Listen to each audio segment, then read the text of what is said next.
Alaikum à tous nos amis. Nous allons lire dans la paracha de la semaine Shoftim veshotrim titen bechol she'arecha. La Gemara en Sanhedrin pose la question, Tanu Rabbanan. Elle pose la question, elle demande Minaïn chez Mifolomdim, c'est-à-dire d'où on apprend dans la Torah qu'on est Ma'amid Shofet d'Israël, qu'il faut des Shoftim d'Israël. Alors la Gemara répond Shoftim titen bechol she'arecha. La Gemara continue à poser la question, et d'où est-ce qu'on apprend qu'on doit mettre des Shotrim d'Am Israël? La Gemara répond Shotrim titen bechol sha'arecha. Donc elle amène le pasouk. La question qui se pose, que demandent tous les Baalei Moussar, c'est que qu'est-ce que la Gemara veut nous apprendre ici? Est-ce qu'on ne savait pas lire le pasouk? Que de là-bas on apprend qu'on met des shotim, des shotrim. On a besoin que la Gemara pose la question. D'où est-ce qu'on apprend? Et qu'elle nous répond en fait le quoi? Le pasouk de la Torah. Donc qu'est-ce que la Gemara veut nous apprendre? En fait, on vous apprend ici un yesod très chachou. Que les maaseh, comme dit le Rambam, ne va pas dire je mange pas du porc ou je mange pas du lait, de la viande parce que j'aime pas, parce que c'est pas bon. Non, si c'est bon, dis que c'est bon. Ton sechel n'a pas besoin d'être tordu pour accepter la Torah. Ton sechel peut être droit pour accepter la Torah. Simplement, tu dois te dire comme ça. Tu dois te dire que si la Torah me l'interdit, même si je comprends pas le ta'am, même si je comprends pas la raison, c'est la Torah qui a raison. Pourquoi? Parce que la Torah connaît le Emet. La Torah détient le Emet, la vérité, mieux que moi je peux la détenir avec mon sechel. Donc on n'est pas obligé de tordre notre sechel pour arriver à nous soumettre à la Torah. Il faut simplement se dire que quoi? Que le Emet, c'est la Torah qui le détient. C'est pour ça que la Gemara pose la question.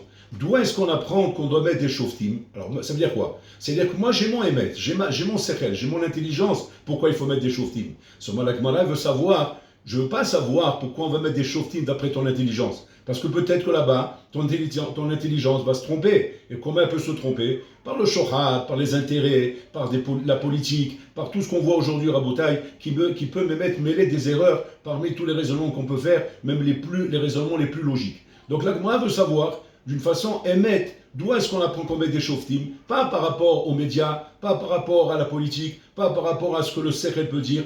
Alors on ramène le passage de la Torah, Shoftim titem bechol sha'arecha. C'est-à-dire qu'à chaque fois que je veux savoir un émet, une vérité, je suis obligé d'avoir une référence dans la Torah. Je ne peux pas dire j'ai une vérité parce que ma tête ou mon esprit est capable de le dire, parce que je peux me tromper, comme il disait Rabbi Meir. Rabbi Meir, il dit, je peux amener 150 ta'amim qui vont prouver que le tamé est taor et que le taor est tamé. 150 raisons logiques pour prouver que ce qui est impur est pur et ce qui est pur est impur. Le contraire de ce qui est marqué dans la Torah. Ça veut dire que quoi? C'est-à-dire qu'il avait la possibilité au niveau de son sechel, sans le tordre, d'arriver à trouver des logiques contraires à la Torah. Et alors qu'est-ce qu'il veut nous dire par la Rabbi Meir? Qu'en fin de compte, on va dire que le tamé est taor et le taor est tamé? Non. La Torah dit que c'est tamé, c'est tamé. La Torah dit que c'est taor, c'est taor. Ah, qu'est-ce que je fais des 150 ta'amim? Ces 150 ta'amim, ils sont faux d'après la Torah. Ils sont faux par rapport au émet. Ils ne sont pas faux dans ta logique, parce que toute logique est relative. Est relative au raisonnement que tu es en train de faire par rapport aux données que tu as devant toi. Mais nous avons le Emet absolu, qui est la Chokhmah d'Hachem,